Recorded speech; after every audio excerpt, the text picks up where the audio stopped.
with him, and we're really concerned about that at this time. Vance, what's the status of Keith Brown? Keith Brown, he's practicing yesterday and today. He looked pretty good. It's a day-to-day situation. He looks good right now, and he's going to be with the travel team. So are you kind of planning at this point that maybe he's going to see his first action on Saturday? That's going to be up to Coach Strong to see how he feels after the day. Today was his second practice.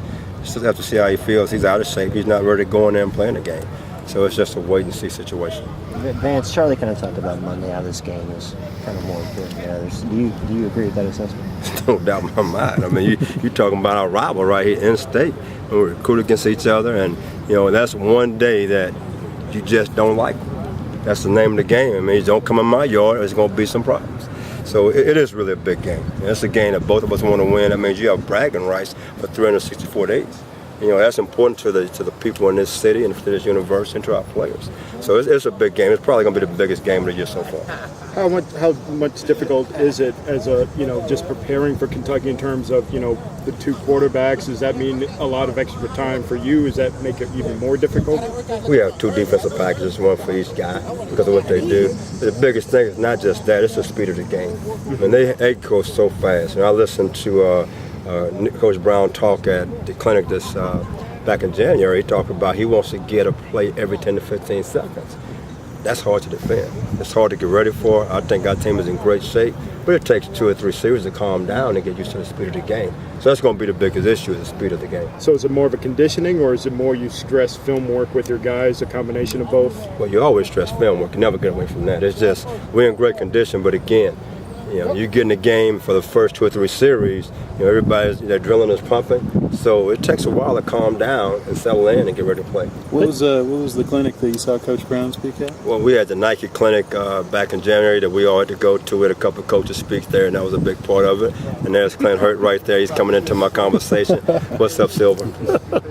What did you see when you saw that he was on the agenda, and did you want to glean a little bit from that? Well, most clinics are just philosophy. They never give you information. It's a lot of BS. I hate to put it that way, but it is. That's why I don't go to a lot of them. You want to really talk football, you can go behind closed doors. Let's sit down and talk. So he gave a great clinic, and I enjoyed myself.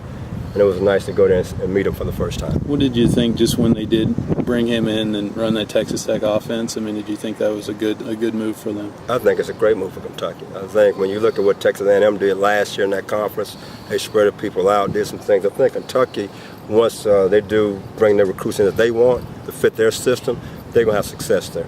I'm excited to see what they have, except for one day when they play us.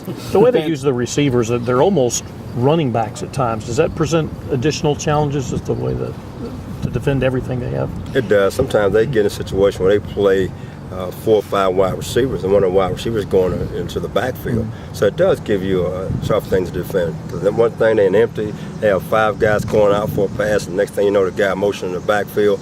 They remind me a little bit of West Virginia. We played them 2 years ago. A little bit Tavon and Austin type situation, which gave us some problems.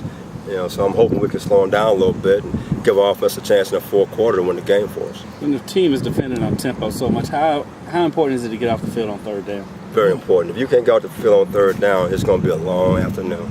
Now, I might go in at halftime and don't come back out because I don't put the pressure on the defensive line about getting pressure. Why they ask questions know the answer to it? How helpful was it to have two games of film on him? It's very helpful, but a lot of times, by the third game, he has in most of the offense. The first week, I think he just had in the base thing. We saw more offense the second week. I think we're going to see a lot more this third week. They got some new things I think they're putting in, so it's difficult to prepare for him. You wish you played in the 4th game of the year. By then, he has most of his things in there, so there's no surprises. They're going to have some surprises for us. With the Western Kentucky game, was there anything that you saw that that's maybe something we can use or something that could help us? We have a totally different defense from Western Kentucky, so you look and see some of the things they do if they have anything to fit what we do, but it's 2 totally different defenses, so we just do the things we do here. How do you evaluate Whitlow? I mean, do you respect him pretty much as a passer, or do you kind of just really think he's coming in there to run and tell you guys? He finished last week 10 or 12. That's pretty good now. I mean, he can throw the football. You got to give him his credit. I mean, he came out and did some good things. He moved the sticks. He threw the ball well. I think the first game of the year, he had first game jitters. I mean, that's his first time as a starter.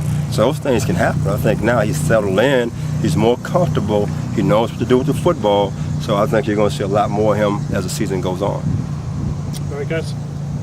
Thank you. So,